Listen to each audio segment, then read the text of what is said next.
안녕하세요. 3일 경제 독립 TV입니다. 자, 오늘은 엑스트로피 책의 저자이신 김상윤 교수님을 모시고 AI 시대에 우리가 어떤 준비를 해야 되는지 인사이트를 나누는 시간을 갖도록 하겠습니다. 안녕하세요, 교수님. 네, 안녕하세요. 네, 저희 채널에 출연해 주셔서 감사드립니다. 엑스트로피 책을 쓰게 된 계기는 어떤 건지 여쭤보고 싶습니다. 저는 기술 분야를 연구하는 사람입니다. 근데 요즘 AI든 비트코인이든 기술 분야의 변화가 세상을 주도하고 있다라고 할 정도로 거대한 혁명이 일어나고 있죠. 그런데 이렇게 거대한 혁명을 만드는 기술 분야일수록 기술의 순수성이 많이 왜곡됩니다. 무슨 얘기냐면은 많은 분들이 다 알고 계신 사례로 좀 비유를 드리면은 우리 다이너마이트 사례예요. 노벨이라는 이 유명한 과학자가 다이너마이트라는 것을 만들 때 사실 살상 무기로 만든 게 아니거든요. 당시에 그의 의도는 당시 광부들이 이제 일을 많이 하는 시대였는데 광산의 그 폭약을 만들 때 너무나 쉽게 폭발을 하다 보니까 이게 의도치 않게 사망 사건 혹은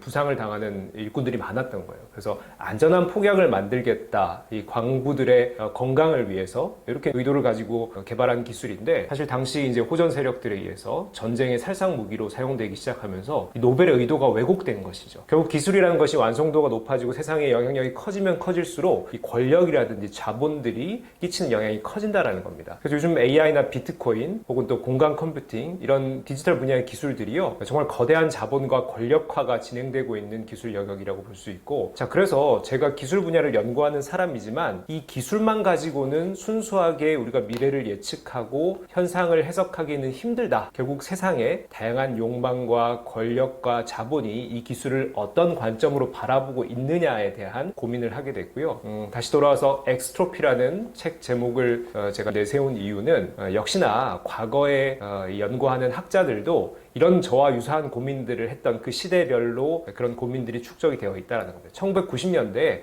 실리콘밸리, 이 당시에는 이제 캘리포니아주 지역을 중심으로 한 암호학자들, 그리고 기계공학자들, 생명과학자들, 이런 그 일부 과학자들이 모여가지고요, 우리가 연구하는 기술들을 세상에 이롭게 공평한 공정한 발전 방향들을 어떻게 구상할 수 있을까, 여기에 대한 고민들을 하게 됐고요. 이것을 하나의 철학으로 만들었어요. 기술 철학이라고 하죠. 바로 그 기술 철학의 이름이 엑스트로피입니다. 아, 예. 네. 심오한 의미가 있었네요. 네. 네, 지금 그 미국에서 이번에 노벨상 수상할 때 의외로 이렇게 그 AI 쪽에 그때 이세돌 그 구단하고 바둑을 떴던 허사베이스 그분도 노벨상을 맞습니다. 수상했는데 지금 이런 노벨상도 다 휩쓸은 이런 세태를 어떻게 보시는 건가요, 지금? 그렇죠. 작년에 노벨 화학상 수상자가 그 구글의 딥마인드 연구소의 데미스 하사비스 소장과 한 연구원 이 두 명이 공동 수상을 했죠. 사실 노벨 역사가 100년 정도 됐는데요. 100년 역사상 처음으로 AI 분야 연구자들에게 수여하게 된 일련의 사건이었습니다. 근데 그들의 업적이 뭐냐면요, 알파폴드라는 AI 기술을 만든 덕분인데요. 알파폴드 기술이 뭐냐? 우리 몸속에 있는 단백질의 구조를 예측해주고 디자인해주는 AI 기술입니다. 자, 근데 우리가 단백질 구조 예측이라고 하는 것이 실제로 의학이나 혹은 생명과학 혹은 또 인류의 진화를 밝히는 과정들 혹은 또 제약산업에서 매우 중요한 지표나 어떤 결과로 활용이 되거든요. 근데 인간 연구자들이 열심히 지난 몇십 년간 연구해온 결과 우리 몸속의 단백질 20만 가지 중에 약 17%만 구조화에 성공을 했어요. 몇십 년 연구를 열심히 했는데도 그 정도밖에 수준이 되지 않았다. 상당히 갈 길이 멀다라는 것이죠. 근데 이 알파폴드라는 이 구글의 기술이요, 2017년 탄생하고 지금 약 8년, 9년 정도 됐죠. 이 8년, 9년 만에 우리 몸속의 단백질의 99%를 구조화하는 데 성공을 했습니다. 그러다 보니까 제약산업, 의학산업에서 이 단백질 구조 연구 분야가 이제 AI가 들어와서 엄청난 획기적인 성과들이 나오기 시작하는 거예요. 일례로 우리가 신약 개발을 할 때 신약 후보 물질 발굴하는 과정이 있죠. 이게 단백질의 어떤 주요 성분들과 우리 자연에서 채취한 물질이나 화학에서 합성한 물질들이 어떤 기전을 만드느냐가 이게 신약 후보 물질의 발굴 과정에서 매우 중요한 작업이거든요. 인간 연구자들이 이걸 실험실에서 소위 발품 파는 이 어떤 노동과 같은 연구 실험을 진행해야 겨우겨우 결과들이 나오는데, 여기에 AI가 투입되기 시작합니다. 바로 우리가 단순히 AI가 그냥 세상을 편리하게 해줄 뿐만 아니라 이렇게 기초과학이나 의학, 제약에 인간들이 해결하지 못한 난제들을 극복해주는 사례들이 속속 등장하고 있다는 것이고, 질문 주신 대로 작년에 노벨상이 이것을 알아보고 AI 연구자들을 노벨 화학상을 수여했다는 것은 이것이 이제 본격적인 시작이다. 기초과학이든 의학이든 생명과학이든 인간의 어려운 부분, 난제들을 극복해주는 AI의 시도가 이제 시작된 것이다. 이렇게 우리가 선언한 것으로 살펴볼 수가 있겠죠. 네. 시대가 정말 급속히 바뀌는 것 같습니다. 자, 이제 한국에는 소위 뭐 이렇게 명문대 학벌을 많이 강조를 하고 있는데 이런 부분에 대해서 이제 좀 좌절하는 젊은 층도 많고 명문대 안 나오면 내가 어떡하지 이러는데 다행히 명문대 학벌도 소용없다고 교수님이 말씀하시는데 그럼 어떤 능력을 갖춰야 앞으로 우리가 좀 성공하고 가난에서 벗어날 수 있을까요? 네, 뭐 사실 아직까지도 이 학벌이라는 것은 사회적으로 암묵적으로든 형식적으로든 작용은 하고 있죠. 근데 앞으로의 시대는 이제 순수한 우리 인력들의 어떤 역량이나 경쟁력을 평가할 때 학벌이라는 정보를 우리가 반드시 고려할 필요가 있는가라는 것에 대한 다시 한번 질문을 하게 될 겁니다. 그게 무슨 얘기냐면은 기본적으로 AI가 지금 인간의 능력치를 대부분 갖춰가고 있거든요. 작년 스탠포드 AI 인덱스 리포트에 따르면은 인간의 추론 능력의 대략 60% 수준까지 AI가 따라왔다라고 밝히고 있고요. 또 하나는 우리 AGI라고 하는 Artificial General Intelligence, 어떤 활동, 어떤 지능 활동을 시켜도 AI가 모든 것을 해내는 그 수준을 AGI라고 하는데 이것의 도래 시점이 2030년대로 예측하는 연구자들이 지금 많이 생겨나고 있습니다. 그만큼 인간의 지능 활동 능력치를 추월하는 시기가 이제 얼마 남지 않았다라는 것이고 일부 분야에서는 이런 이미 추월한 사례들이 나오고 있는 것이죠. 그런 점에서 우리가 학교라는 거, 대학이라고 하는 거, 학벌이라고 하는 거, 그리고 기본적인 뭐 소양이라든지 그 분야의 지식 수준을 판단하는 형식적인 어떻게 보면 경력적인 정보 아닙니까? 근데 이것을 이제 AI가 대부분을 대체해준다라고 하면은 결국 우리 사회에서는 이 인력의 최종적인 역량 혹은 이 인력이 만들어내는 퍼포먼스 이런 것으로 우리가 이제 평가하고 가장 중요한 요소로 우리가 인식을 하고 있는데 AI를 얼마나 잘 활용하느냐에 따라서 우리가 이제 고등교육을 통해서 배운 지식이나 전문 역량들을 충분히 AI와 협업을 통해서 커버할 수 있는 시대가 된다라는 그 말은 우리가 단순히 뭐 여러 가지 이런 도구들이 없는 과거 시대에는 학벌이라는 것이 인간의 능력을 평가할 때 어떻게 보면 작용하는 영역들이 있었지만은 이제는 우리가 이런 다양한 AI를 비롯한 디지털 도구들을 얼마나 잘 쓰느냐라는 것이고 이걸 가지고 또 학벌이나 사람의 수준을 평가하지 않는 한 지금 현재의 학벌이라는 이 제도나 인식은 조금 변화하지 않을까 뭐 이런 차원에서 제가 항상 말씀을 드리는 부분입니다.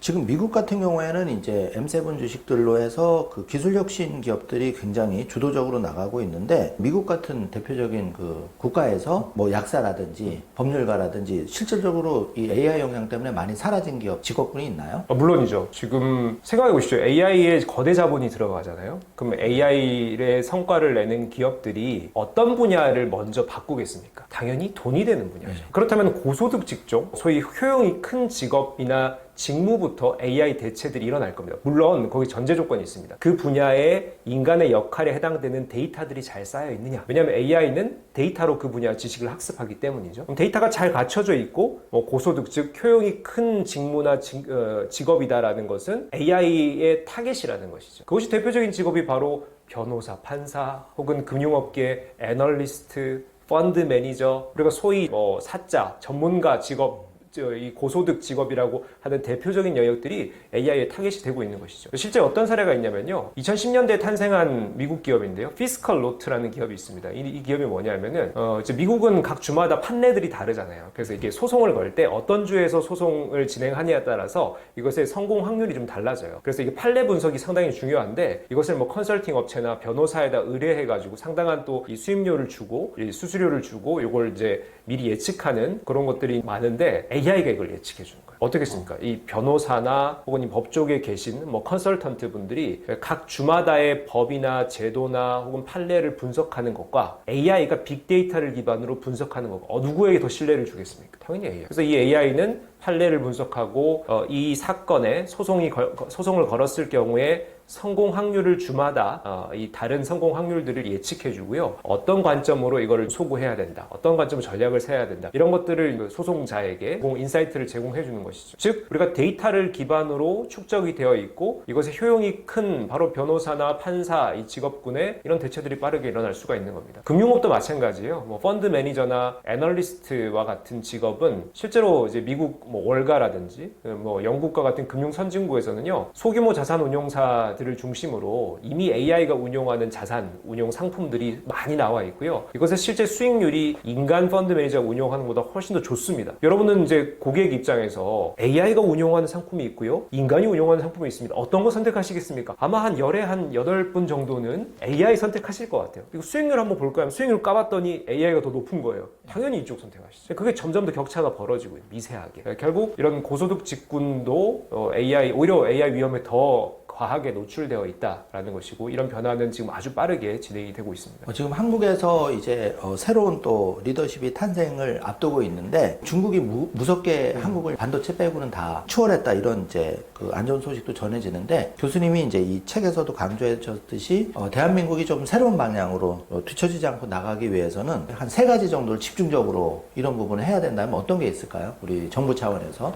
일단 기본적으로 우리가 좀 인력에 대한 양성 관점, 구체적으로 하면 교육 커리큘럼도 그렇고 교육 제도도 그렇고요. 또 우리가 이제 인력에 대해서 어떤 관점으로 사회적으로 이걸 바라보느냐에 대한 새로운 패러다임이 필요할 것이라고 봅니다. 왜냐하면은 이렇게 도구가 다양해지는 시대는요, 우리가 기본적으로 앞서 말씀드린 특정 지식의 어떤 집중보다는 우리가 다양한 영역의 가치를 끌어내는 능력들, 소위 창의력도 있을 수 있고요, 혹은 AI와 협업을 하는 프롬프트 엔지니어링이라든지 혹은 AI 리터러시와 같은 또 새로운 역량들도 있습니다. 거기다가 우리가 지금 이 디지털 시대가 점점 더 격화되면 될수록 이 데이터 활용도가 점점 더 커져요. 그럼 데이터의 기본적인 소양들, 우리가 AI가 데이터를 학습하긴 하지만 그 데이터를 제공하는 것은 사람들이죠. 인간들이거든요. 인간이 얼마나 이 데이터를 잘 구성하고 이걸 잘 이해하고 AI에게 넘겨주냐에 따라서 AI 퀄리티가 천차만별입니다. 이런 부분들이 저는 2020년대 새롭게 요구되는 사회적인 인적 자원의 역량이라고 보고요. 그리고 여기 대해서 우리가 지금까지의 교육 열기는 강하고, 우리가 기존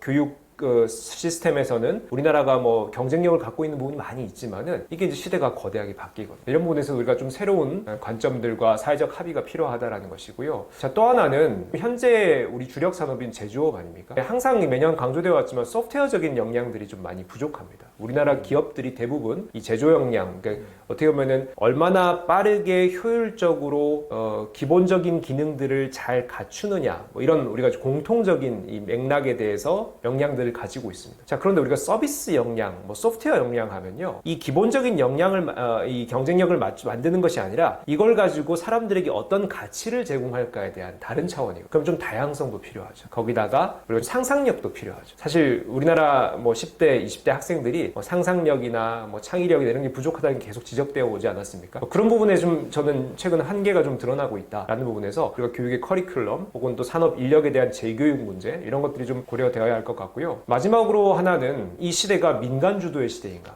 공공 혹은 정부 주도의 시대인가, 이런 것들을 우리가 균형을 좀 맞출 필요가 있는데, 실제로 이제 미국이나 중국과 같은 이 거대 국가들은 서로 다른 지금 양상을 보이고 있어요. 중국은 정부 주도로 산업을 지금 이끌고 있고요. 미국은 민간 주도의 형태로 좀 끌고 가고 있습니다. 물론 정치 체제의 차이도 있지만은 우리나라만의 모델이 필요해요. 우리나라는 7, 80년대 중화학고급 제조업의 그 성장 모델들은 상당히 잘 먹혔고, 지금 이것의 열매를 우리가 따먹고 있는 상황이지만은 2020년 디지털 시대에는 정부와 민간의 역할들이 정립이 되지 않았습니다. 그렇다면은 우리가 어떤 분야에는 정부의 역할이 필요하고 어떤 분야에는 민간 주도가 필요하고, 이걸 또 같이 함께 만들어가는 거는 어떤 분야, 룰이라든지 질서라든지 법 제도라든지 규제라든지 이런 것에 대한 새로운 판을 우리가 좀 고민하고 사회적 합의를 갖춰가는 것들, 지금 너무나 중요한 시대라고 말씀을 드릴 수 있을 것 같습니다. 네. 그 며칠 전에 이제 일론 머스크가 테슬라의 그 휴머노이드 로봇을 공개하면서 3년 전에는 쫄쫄이 옷을 입고 춤을 췄는데, 그게 3년 만에 트럼프 대통령 댄스를 추는 걸 보고 깜짝 놀랐는데, 한국이 이제 고령화 사회로 급속히 되면서 앞으로 10년이나 뒤에는 이제 그 노인들이 많아서 간병인이 절대 부족하다 그러지 않습니까? 그러면 실제로 교수님이 보시기에 휴머노이드 로봇 같은 그 인간형 로봇들이 대한민국의 그런 문제를 좀 해결해 줄 수 있는 대안이 될 수 있을까요? 네. 지금 휴머노이드 로봇 산업이 급격히 성장하고 있죠.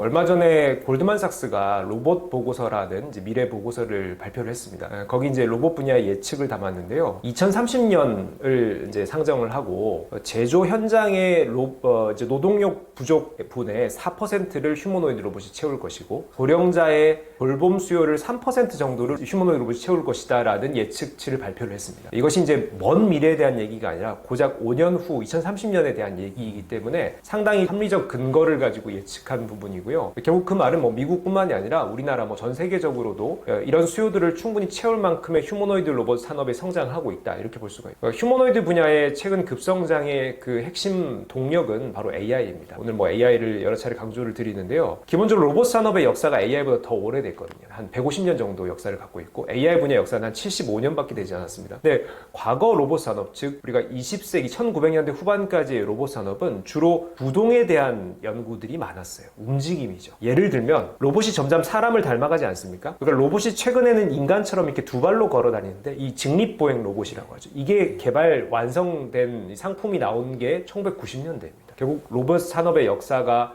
뭐 한 7, 80년 이상 흐른 다음에야 직립보행이 완성이 됐고요. 그리고 2000년대 들어서서 로봇 분야에는 어떤 연구들을 많이 했냐면은 사람의 촉각을 로봇에게도 이걸 전수할 수 있을까에 대한 고민들. 그러니까 소재 혁명이고 관절 혁명이 이루어졌죠. 그래서 얼마나 계란을 깨지 않고 잘 집느냐, 컵을 이렇게 떨어뜨리지 않고 잘 집느냐, 이런 미세한 감각적인 이 동작, 정교한 동작에 관한 것들이 2000년대 초반까지 연구돼요. 근데 최근에 이 휴머노이드 혁명을 주도하는 건 AI라고 말씀드렸는데요. 이러한 정교한 동작이 완성된 시점에서 바로 두뇌가 들어오기 시작합니다. 바로 AI 혁명이죠. 그러다 보니까 우리가 비유를 하자면은 챗GPT를 여러분 쓰고 계신데요. 챗GPT랑 대화하다 보면은 얘가 사람인가? 이런 느낌 받을 때가 있죠. 그 AI 소프트웨어를 로봇의 두뇌에다가 딱 이식하는 순간 로봇이 얘가 사람인가? 되는 거죠. 바로 움직임도 직립보행을 하고 인간과 같은 아주 정교한 동작을 하면서 두뇌까지도, 판단력까지도, 그리고 언어 능력, 소통 능력까지도 인간의 그것과 유사한 성능이 지금 탑재되면서 폭발적으로 휴머노이드 분야가 성장하는 것이죠. 그래서 저는 지금 현재 수준의 이런 그 휴머노이드 산업 기술 수준이 충분히 고령자들의 돌봄 로봇으로 활약할 수 있는 이미 수준에 이르렀다. 결국 이것은 상업화의 문제고 서비스 모델의 문제고 뭐 어떤 기업들이 얼마나 이걸 투자를 회수할 수 있느냐 뭐 이런 어떤 그 숫자의 문제이지 기술적으로는 이제는 벌써 그 시점에 도달했다라고 보고 아마 빠르게 이 수요가 이 공급이 늘어날 것으로 저는 예측하고 있습니다. 네, 한국에서도 그래서 로봇을 연구하는 분도 계시는 걸로 알고 있는데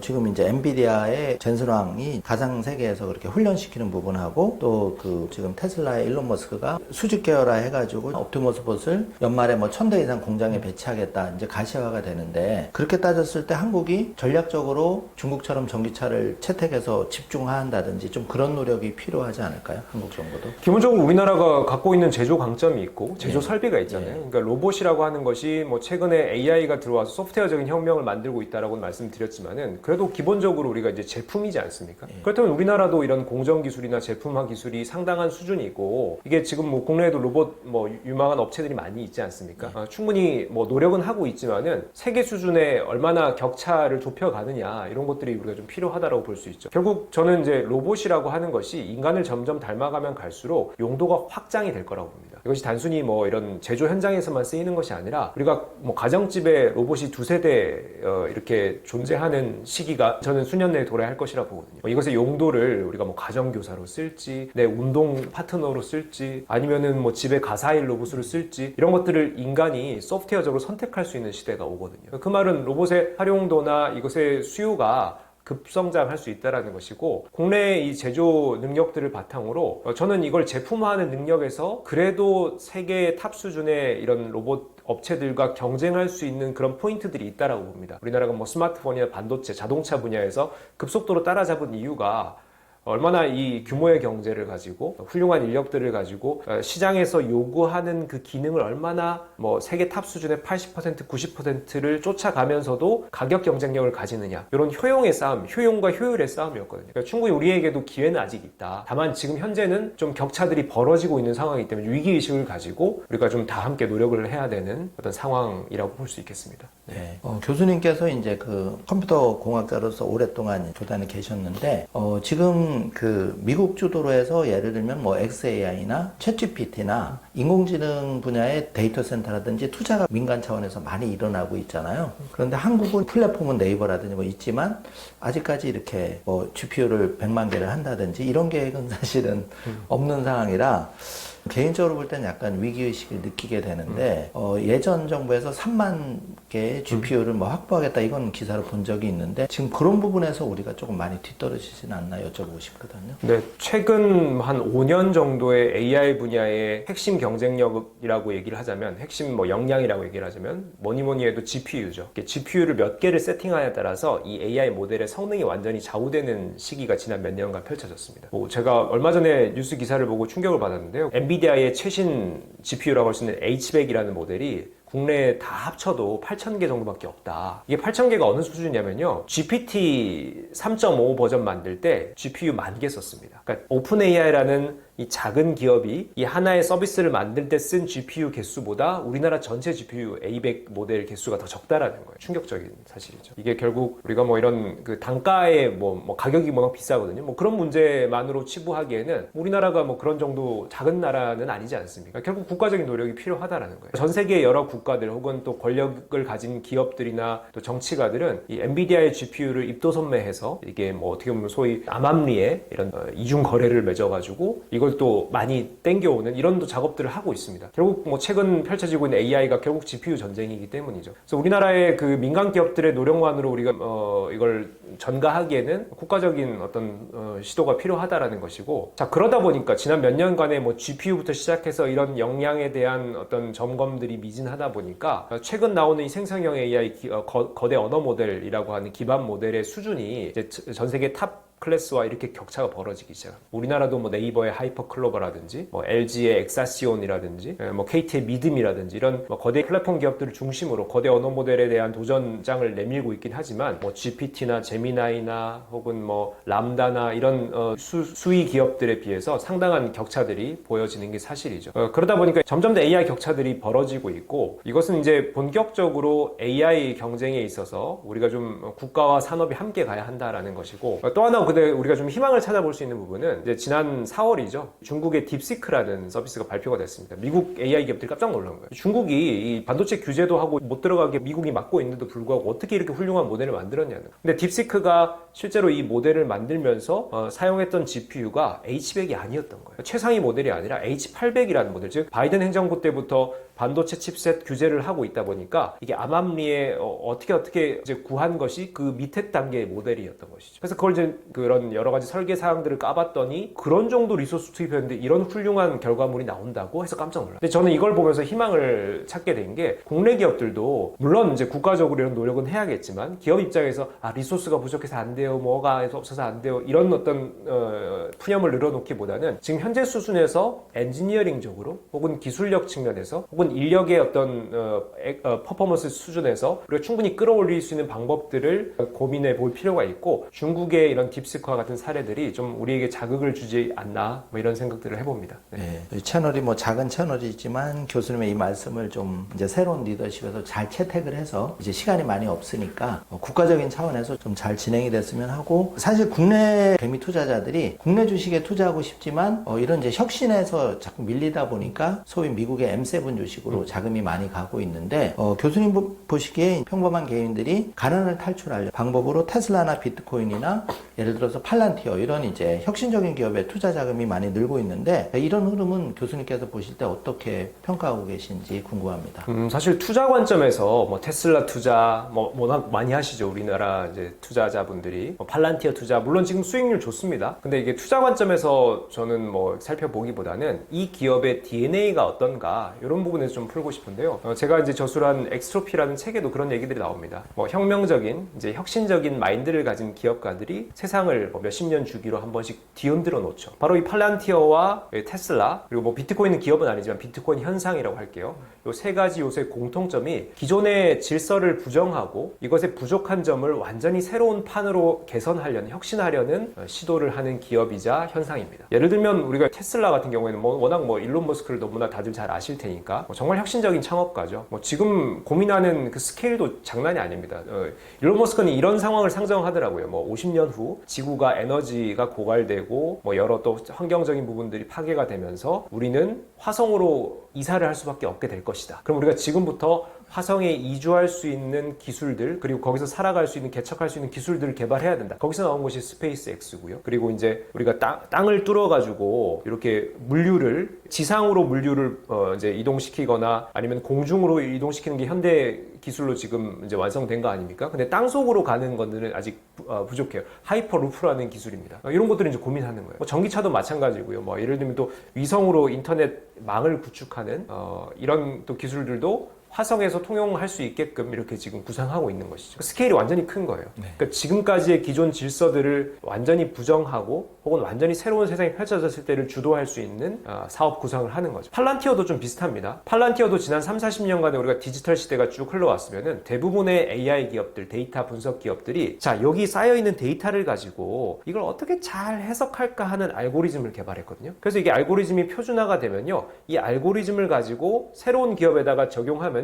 이 알고리즘이 세팅된 대로 데이터를 학습해가지고 결과를 뽑아냅니다. 자, 그럼 이 알고리즘이 매우 중요해지는 거죠. 자, 근데 팔란티어의 모델은요, 알고리즘이 살아 숨쉬는 거예요. 쉽게 말씀드리면. 그러니까 세팅된 알고리즘이 데이터를 학습하는 것이 아니라 각 기업이나 각 기관의 그 상황의 데이터들을 가지고 거기에 적절한 알고리즘을 만들어 버리는 거예요. 그럼 이게 정형화된 알고리즘이 아닌 거죠. 그러면은 그 기업이나 그 기관의 상황이나 혹은 현상들을 정확하게 해석할 수 있습니다. 물론 상당한 기술력이 필요하죠. 이것은 이제 온톨로지라는 방법을 통해서 이 데이터 기반의 알고리즘 생성 기법들을 만들게 되었고, 이것이 이제 완성도가 높아지다 보니까 완전히 혁신적인 방법인 거죠. 지난 30-40년간 축적되어 온 데이터 기반의 AI 학습 방법들을 완전히 뒤집어서 생각하는 것이다. 그와 같은 관점에서 이 테슬라와의 맥락까지 좀 비슷하다 말씀드릴 수가 있어요. 비트코인 같은 경우에도 실제로 사토시 나카모토가 지금 현존하는 인물이 아닌 것으로 밝혀져 있기 때문에 그에게 직접 물어볼 수는 없지만 2009년 발표된 비트코인 백서를 보면요, 기존의 금융 질서를 좀 부정하는 언사들이 나와요. 우리가 금융기관이라를 거쳐서 꼭 송금을 해야 되느냐, 우리가 화폐 거래를 해야 되느냐, 이것이 이제 중앙기관 혹은 금융사를 통하지 않고도 우리가 현금을 주고받을 수 있는 P2P 거래 시스템, 캐시 시스템을 제한한다. 이게 비트코인이거든요. 그러면은 기존의 금융 질서나 체계가 뭔가 마음에 안 들었다라는, 이걸 부정하고 이것을 우리가 혁명할 수 있는 새로운 어떤 아이템, 비트코인을 제안한 것이다. 그런 점에서 우리가 이제 기존을 조금 개선하는 연구자나 사업가들과 좀 다르게 완전히 새로운 판을 읽고 흐름을 만들어내는 능력을 가진 기업과 현상이다. 공통 맥락을 찾아볼 수가 있겠죠. 네, 이거는 이제 좀 개인적인 질문이긴 한데, 비트코인에 대해서 이제 교수님이 첨단 분야의 트로피라는 책도 저술하셨고, 그 책 내용 속에 이제 기술을 이렇게 현실에 돈을 벌든 아니면 우리가 직업을 구하든 그런 쪽으로 이제 유리하게 활용하는 게 결국은 이제 책의 목적으로 저는 느꼈는데요. 그런 의미에서 비트코인이 이제 2009년, 10년에 나올 때 교수님은 최전방에 계셨는데, 혹시 비트코인에 개인적으로 관심을 가지거나는 언제부터 시작이 되셨는지 궁금합니다. 사실 제가 2009년부터 바로 알아챘으면 정말 경제적으로나 아니면 또 많은 분들께 또 영향력을 행사하고 있겠죠. 근데 제가 비트코인을 이제 알게 된 것은 2010년대 후반부터인데요. 직접 조금 일부 투자하고 본격적으로 좀 연구의 대상으로 삼기 시작한 것은 2020년, 19년, 20년 그 즈음입니다. 그래도 상당히 빠르시네요. 네, 5, 6년 정도 됐죠. 네. 네.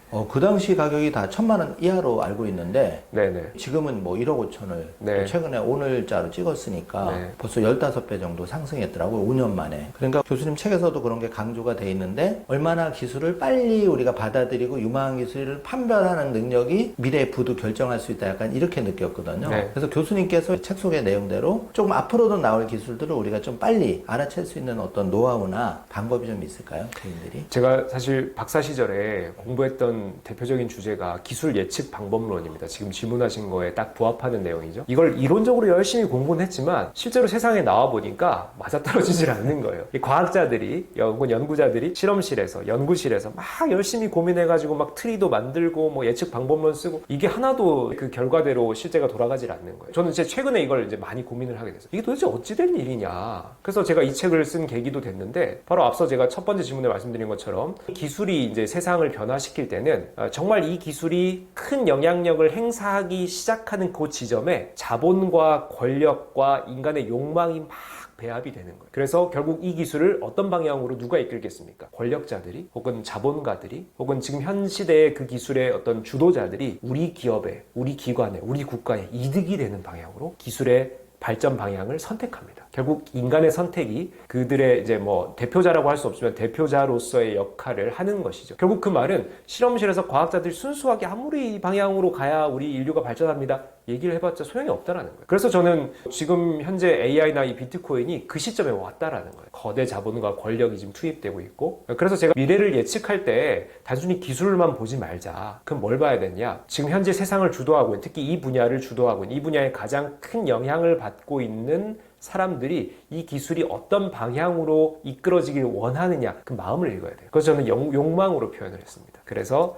그들의 욕망이 이 기술을 어떤 방향으로 이끌 것인가를 우리가 캐치를 해야 되는데, 그러려면 이제 어렵죠. 그 기술에 대해서도 이해를 해야 되지만은 세상 돌아가는 트렌드, 그리고 이 업계의 관심사항들, 여러 또 법, 제도, 규제적인 측면들, 또 권력자들의 의향, 이런 것들을 면밀히 복잡게죠. 이걸 이제 다이나믹하게 분석을 해야 결국 그 결과가 나오고 오히려 현실적으로 맞아떨어질 수 있다라는 부분들입니다. 동대문 상인들도 이제 그 은행에서 그 물품 대금을 달러로 송금하는 것보다 지금 스테이블 코인을 많이 이용한다 그러더라고요. 이런 흐름들이 결국은 이제 교수님 말씀하신 내 비용을 아껴주고 혁신적인 기술을 접목시킨 거라고 생각이 되는데, 이런 측면에서 보면 앞으로 비트코인과 그 스테이블 코인, 이런 유망한 코인들이 우리 사회에 더 그 변화해서 많이 채택이 될 수도 있겠네요.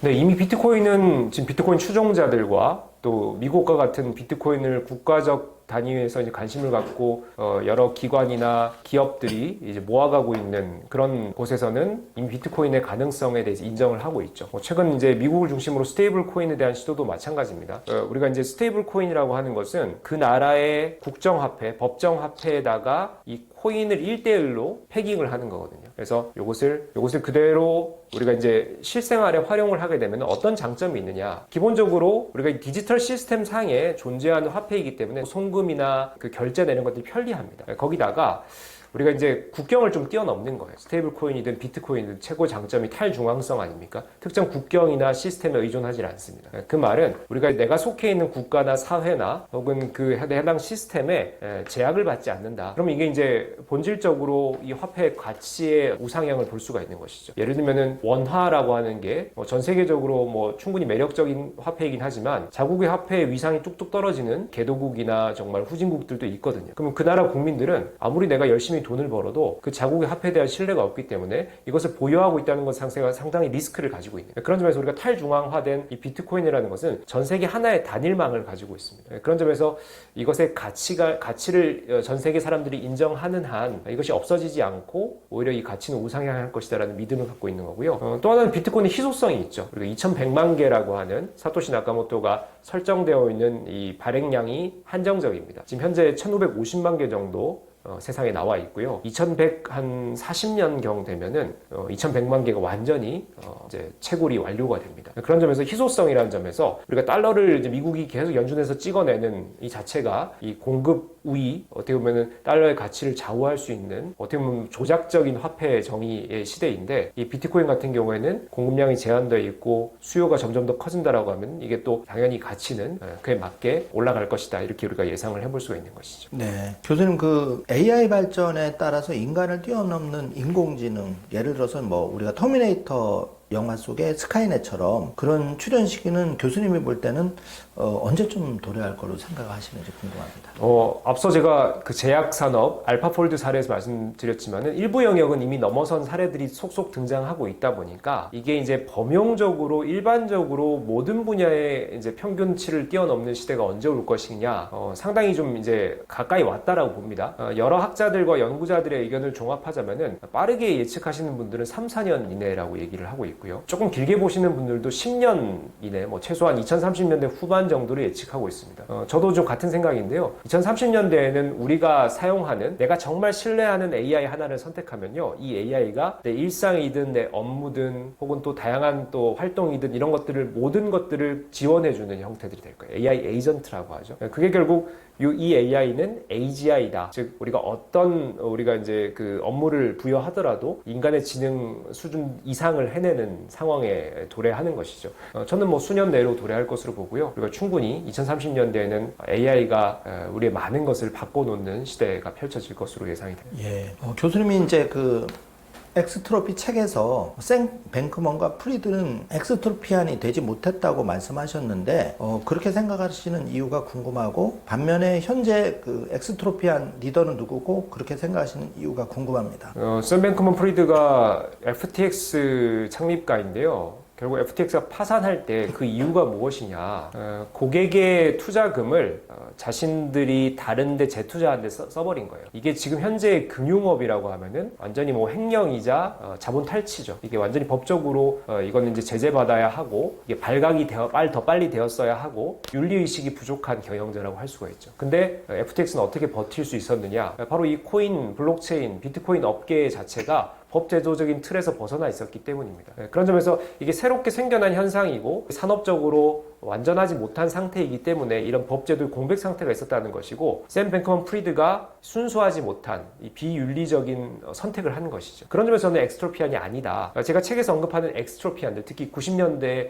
엑스트로피안 철학을 주창했던 이 여러 학자들, 연구자들은요, 기술의 순수성보다는 우리 사회적으로 영향력을 어떻게 긍정적으로 만들 것인가를 더 고민한 사람들이에요. 기술 자체는 우리가 답을 주지 못한다. 근데 우리가 이 기술을 쓰는 인간의 욕망이나 판단이 답을 주는 것이다. 이렇게 얘기를 하는 거거든요. 그런 점에서 샘 뱅크먼 프리드는 이 기술을 나쁜 곳으로 악용하는 것이죠. 그래서 저는 엑스트로피안이 될 수 없다라는 것이고, 우리가 거대한 AI 혁명, 비트코인 혁명 시기에 지금 이런 이 새로운 현상들을 나쁜 쪽으로 자신들의 사적인 이익이나 어떤 기업들의 부정에 활용하는 이런 분명히 세력들도 있습니다. 이것을 우리가 잘 다스리고 질서를 만들고 보편적인 인류 진화 발전을 우리가 좀 고민해야 되는 것이 바로 엑스트로피 기술 철학이다, 이렇게 말씀드릴 수 있을 것 같습니다. 교수님이 책에서 그 아이러니컬하게도 그 나이지리아, 아프리카 또 후진국에서 비트코인 채택률이 상당히 높다 그래서 충격을 받았는데요. 지금 책 속에서 비트코인 한 번도 해킹을 당한 적이 없다 그래서 이런 점이 이제 비트코인의 그 신뢰도를 증가시키는지 여쭤보고 싶고,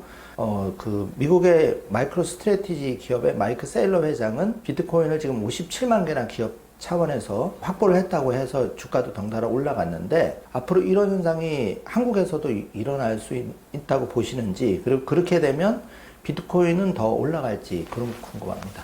결론부터 말씀드리면 저는 비트코인을 긍정적으로 바라보고 있고요. 그래서 가격이나 이 용도라든지 가치라든지 사람들의 그 이해도, 저변 계속 우상향할 것으로 보고 있습니다. 그래서 딱 투자 관점에서 말씀드리기보다는 이 비트코인의 영향력이 커질 것이다, 이렇게 저는 말씀을 드리고 싶고요.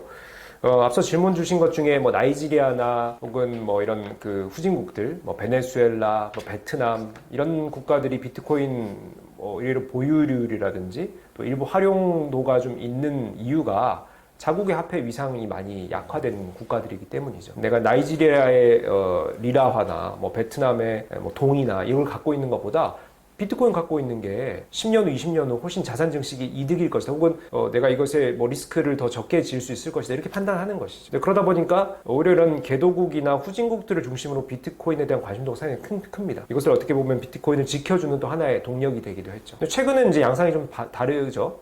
이제 마이클 세일러를 위시해서 미국 기업들의 이 비트코인 투자가 급속도로 증가하고 있고요. 또 비트코인 현물 ETF 상품이라는 것이 작년에 미국 증권거래위원회에서 승인이 돼서 지금 현재 10여 개 이 자산운용사, 미국의 자산운용사 글로벌 탑 수준이죠. 지금 이 상품을 운영하고 있습니다. 비트코인 ETF 상품은 우리가 펀드 상품으로 생각해 보시면 되죠. 내가 비트코인 투자하고 싶은데 직접 구입하는 것이 아니라 이 자산운용사의 ETF 상품을 구입하는 것으로 대행시키는 것이죠. 여기에 몰린 자금만 해도 벌써 한 200조 원 정도 되고 있습니다. 비트코인 전체 지금 시가총액이 한 3천조 정도 되거든요. 그럼 대략 한 10에서 15% 정도를 비트코인 ETF 상품이 가지고 있는 거예요. 그것은 결국 미국의 소비자들이 갖고 있는 것이죠. 그러면은 이 마이크로 스트래티지라는 미국 기업 혹은 또 미국 국가가 또 한 20만 개 정도 가지고 있거든요. 근데 트럼프가 전략 자산화 선언하지 않았습니까? 언제 실행할지는 모르겠지만은 언젠가는 비트코인을 또 모으는 시기가 올 겁니다. 그러면 미국 국가가 갖는 거, 그 다음에 현물 ETF 상품이라고 하는 미국 소비자가 갖는 거, 이걸 다 합쳐보면요, 지금 현재는 한 20% 수준은 충분히 되고요. 전 세계 비트코인의 대략 20%를 미국이 갖고 있다, 이렇게 얘기해도 과언이 아니죠. 미국이 이렇게 비트코인을 모으는데 업계나 국가가 혈안이 된 이유를 한번 살펴보실 필요가 있어요. 여기까지 좀 확장시켜서 말씀드리긴 좀 이제 시간이 부족하지만은 미중 패권 싸움에서 우리가 이제 그 달러 기반의 이 패권을 중국을 내줘야 될 수도 있다라는 우려가 있고, 이 비트코인이라고 하는 것이 달러의 어떤 그 위상을 지켜주는데 활용될 수 있다라는 좋은 포인트를 트럼프가 읽은 거예요. 예를 들면은 이 비트코인 관련해서 스테이블 코인 업체들이 이 고객들의 자금을 투자를 받아서 스테이블 코인으로 바꿔주는 대신에 그 자금을 가지고 미국 국채에다가 투자를 하게 하는 거죠. 아니면 비트코인 산업 자체를 키워서 이 비트코인과 달러와의 이 상호 운용성을 또 넓히는, 또 거기다가 블록체인 산업을 또 성장시키는 여러 가지 이런 포인트들에서 이 트럼프가 이걸 이해하고 선도적인 지금 입지를 구축하기 위한 노력을 하고 있는 거죠. 그에 비해 중국 같은 경우에는요, 비트코인을 공개적으로 구애하기는 힘들어요. 왜냐하면은 이 부호들이 해외로 자금을 빼돌릴 수 있는 여지를 줄 수가 있고요. 또 하나는 이제 중국은 또 사회주의 국가다 보니까 자본을 통제해야 되지 않습니까? 이게 비트코인이라고 하는 것이 투명하다라고는 하지만 이 비트코인을 실제로 현실 세계에서 누가 갖고 있는지까지 정보가 연결되어 있지 않아요. 그러다 보니까 비트코인이 어디서 오고 가는지는 정확한 기록이 남습니다. 이걸 투명하다라고 하는데, 이 어떤 사람이 갖고 있는지까지 연결이 안 되기 때문에 중국에서 이제 자본 통제가 불가능해지죠. 이런 어떤 모순이 있다 보니까 중국의 전 세계 채굴자들이 가장 많이 모여 있음에도 불구하고 중국 국가는 이걸 통제할 수밖에 없는 거예요. 규제할 수밖에 없는 거예요. 그래서 어찌 보면은 중국이 이 비트코인 주도권을 잡을 수 있는 역설적으로 일생일대의 기회를 지금 내차고 있다, 이렇게 보실 수가 있고, 그 사이에 이제 미국이 이제 입지를 구축해 나가고 있죠. 그래서 저는 미중 패권 전쟁이 비트코인 전쟁으로까지 확전될 가능성도 있다라고 보고 있고, 뭐 이런 점에서 저는 우리나라도 여기 좀 문을 열어야 돼요. 국내 기업들이 비트코인이나 뭐 이런 블록체인 투자나 뒤처지는 이유가 사실 뭐 그들의 적극적인 시도나 혁신적인 마인드가 부족한 것도 하나가 있고요. 또 하나는 국내 이 정부의 규제나 법 제도가 상당히 모호합니다. 모호하다라는 게 법 제도가 만들어져도 이걸 해도 되는 거야? 마는 거야? 실제로 여의도 업계 사람들이 그런 얘기를 하거든요. 그러니까 지금 나와 있는 뭐 STO 관련된 법안이라든지 뭐 혹은 이런 가상자산 뭐 관리 소비자 보호법이라든지 이런 것들이 상당히 모호한 형태거든요. 그러니까 국내 금융사들은 상당히 보수적인 관점들을 가지고 있다 보니까 모호한 상황에서 하질 않는 거예요. 그러니까 적극적으로 권장할 필요가 있고, 뭐 네거티브 규제라든지 이런 규제 혁신안들을 좀 만들 필요가 있다, 그런 것들을 좀 요구를 합니다. 네. 그 블랙록의 레리 핑크 회장은 대표적인 이제 반 암호화폐 인사였는데, 최근에 이제 친암호화폐로 돌아서면서 블랙록에서 이제 개인의 포트폴리오의 한 2% 정도는 비트코인이나 암호화폐를 좀 담아야 된다, 이렇게 주장을 했다고 하는데, 교수님이 보기에는 이렇게 비트코인에 대한 개인, 기업, 국가의 어떤 그 매수 열풍이 일어날 경우에 가격은 아무도 알 수가 없지만 지금 가격에서 만약에 뭐 정말 뭐 5배, 10배가 됐다 그러면 개인은 포모가 일어날 수밖에 없다고 생각이 되는데, 교수님이 개인적으로 생각할 때는 개인도 그럼 지금 차원에서 어쨌든 포트폴리오에 조금은 편입을 해야 된다고 보시는 건가요? 만약에 비트코인에 대해서 막연한 뭐 생각들 혹은 뭐 이렇게 좀 지식이 부족하다라고 생각하시는 분들 이렇게 비유해 보시면 될 것 같아요. 우리가 이제 금이라고 하는 거, 좀 일부 투자해야지 이렇게 생각하지 않습니까? 근데 금이라는 것에 지금 현재 이 투자 시장에서의 위상은 이게 뭐 현물에 대한 투자가 아니거든요. 우리가 어떻게 보면은 그냥 금융 상품으로만 존재하는 거거든요. 그럼 우리가 왜 금을 투자하냐? 금 ETF나 금 관련 기업에 왜 투자를 하느냐? 이게 앞으로의 시대가 불확실성이 점점 커지다 보니까 달러냐, 뭐 미국 채권이냐, 혹은 우리나라 국채냐, 혹은 주식 투자냐, 부동산이냐, 이걸 하나에 몰빵하기가 힘든 시대예요. 그리고 특정 국가나 특정 시스템에도 또 몰빵하기 힘든 시대입니다. 그 말은 좀 분산 투자를 해야 한다는 거죠. 금이라는 것의 위상은 바로 분산 투자에 있습니다.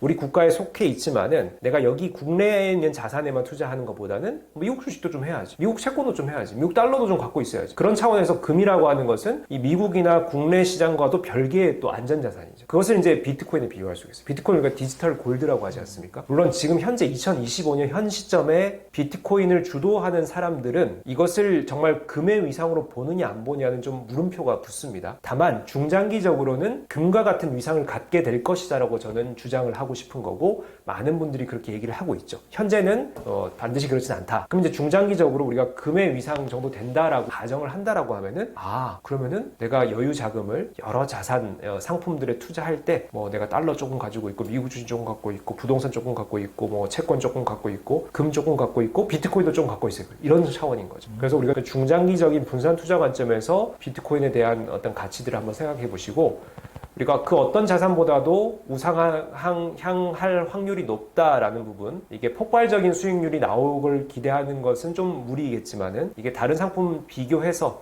대비해서 수익률이 괜찮을 것이다 라는 말씀에서 좀 중장기적 투자를 고려해 보시라라는 말씀을 드립니다. 네. 엑스트로피 책에서 그 공간 혁명을 많이 강조하셨는데 애플하고 메타가 이제 그렇게 뭐 스마트 안경에서 좀 차이점하고 공간 혁명이라는 게 어떤 의미인지 또 앞으로 개인들은 어떻게 선택을 해야 될지 궁금합니다.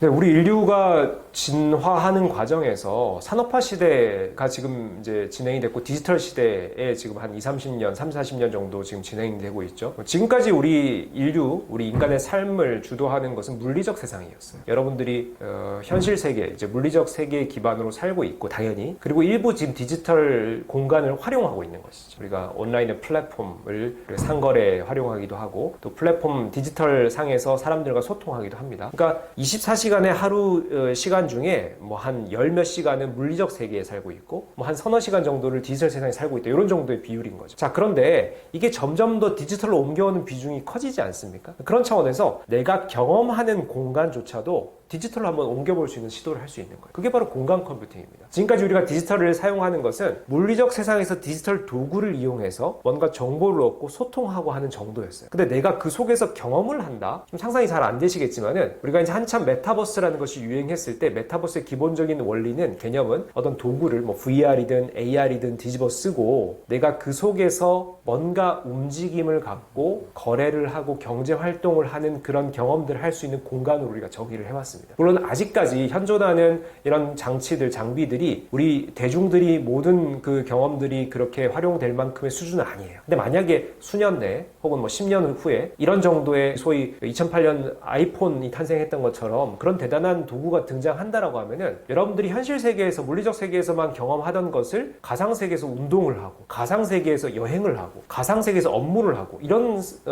삶이 펼쳐지지 않겠습니까? 저는 그것을 공간 혁명이다. 물리적 세계를 기반으로 공간을 바라보던 관점을 디지털 가상 공간을 기반으로도 충분히 여지를 줄 수 있게끔 기술이 그것을 이끌 것이다 라고 혁명으로 정의를 하고 있고 이게 만약에 실제로 펼쳐진다면 지금 현재 AI 혁명에 버금가는 정도의 거대한 혁명이 될 것이다 이렇게 예측을 하고 있는 것이죠. 교수님, 테슬라가 이제 그 6월 달에 텍사스 오스틴에서 비감독 자율주행을 최초로 시행한다고 하는데 교수님이 개인적으로 생각할 때 과연 성공할 수 있다고 보시는지 하고 국내 기업도 이제 자율주행 수준이 어느 정도 되는지 따라갈 수 있는지 이게 궁금합니다. 상당히 저는 기대하고 있고 물론 완성도가 뭐 정말 완전 자율주행이라고 얘기할 정도일까에 대해서는 조금 물음표가 붙어요. 근데 자신있게 일론 머스크가 얘기하는 걸 저도 봤습니다. 그래서 상당히 좀 기대하고 있다. 근데 우리가 자율주행 역사 하면은 뭐 최소한 20년 정도 됐거든요. 2000년대 이후에 기업들이 자율주행 시대에 접어들게 되었고 실제로 당시 예측 보고서들은 2020년대 중반 지금 현 시점에 완전 자율주행 시대 열릴 것이다 라고 예측이 됐었어요. 근데 지금 2020년 안 열렸잖아요. 그 이유는 우리가 목숨을 담보로 하는 이동수단이다 보니까 이거 정말 완전한 안전한 이 두 개가 완벽히 갖춰져야 되는 시점이 와야 이게 상용화가 된다는 것이죠. 그래서 우리가 일부 지역에 좀 폐쇄적으로 완전 자율주행이 지금 시행되고 있는 뭐 로보택시도 그렇고요. 빌리지를 중심으로 이런 이제 미국의 그런 시범 지역들은 있지만 전 세계 어떤 공간에서도 완전 자율주행이 되는 제품은 나오질 않았죠. 그런 점에서 저는 2020년대 후반 완전 자율주행 시대가 펼쳐질 것으로 예상을 하고 있고 테슬라가 저는 앞서 있는 기업 중에 하나다. 테슬라가 실제로 수년 전부터 라이다라는 센서를 없애고요. 위에 돌아가는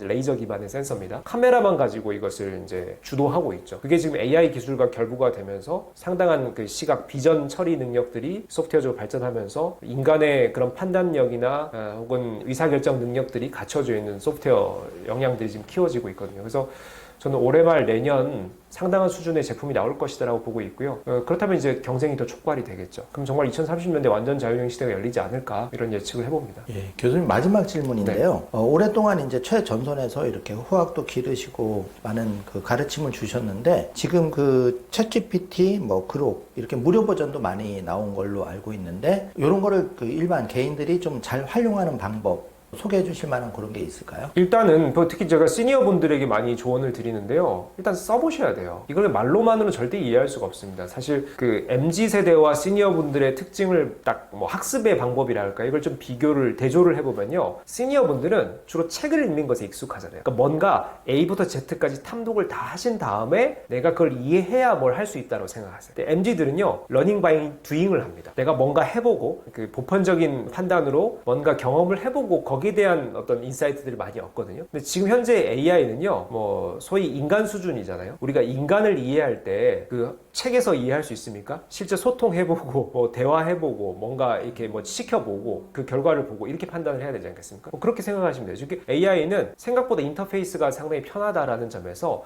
내가 잘 골라보고 이런 툴들을 뭐 이렇게 실수해도 AI는 뭐 해코지를 하지 않거든요. 우리가 좀 대화해보고 소통해보고 업무에도 써보시고 일상에도 써보시고 그러면서 소위 AI 리터러시라고 하죠. AI를 읽고 쓰는 능력인데 이게 키워지다 보면은 보는 눈이 생기고 그 정도 시점에 왔을 때 전문가들이나 실무자들이 이런 업무 하실 때 이런 활동 하실 때는 이런 툴 써보세요. 이런 툴 써보세요. 그 이후에 그 다음 단계에 그 적정한 툴 추천을 받고 또 거기에 또 한번 또 파고 들어보시는 것. 저는 이것이 좀 가장 효과적인 방법이다라고 생각을 합니다. 네, 오늘 뭐 시간이 많이 짧아서 과거에 그 엘빈 토플러라는 학자가 좋은 책을 썼지만 교수님의 엑스트로피가 저는 그런 책이라고 생각하는데 빠르게 다시 한번 모셔가지고 또 더 좋은 인사이트를 나누도록 하겠습니다. 네. 오늘 교수님 감사합니다. 네, 불러주셔서 감사합니다.